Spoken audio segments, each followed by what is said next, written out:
This is the UI that you will get while using Themefy. We try to give it a minimalistic look so that people can enjoy the artistic background. So in the middle of it, you will find a search option for quick searching. Basically, it will redirect you to a Google search page. Moving on the top right corner, we have the Themify setting, wherein you can choose and set various options as per your liking.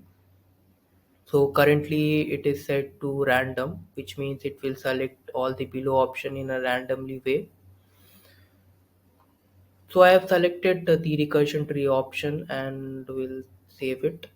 So the option is saved and we need to refresh to see the changes. So once we refresh it or open a new tab, the changes will come into effect. So currently I have selected the recursion tree and this responds to my mouse movement. So whenever I change the position of my mouse, it responds to it. And right beside it, we have the Google Apps option. We have kept it in the same way as you will typically see in your Google homepage.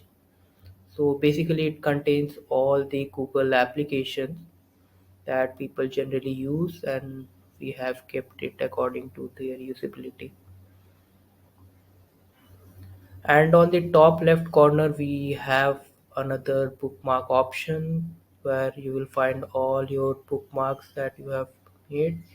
In order to access your bookmark quickly, you can use this option. So yeah, this is all about the UI of Themify. Hope you will enjoy it and feel free to provide your valuable feedback. We would love to hear from you. So you can find the feedback link over here. You go to the more info option. It's available here. So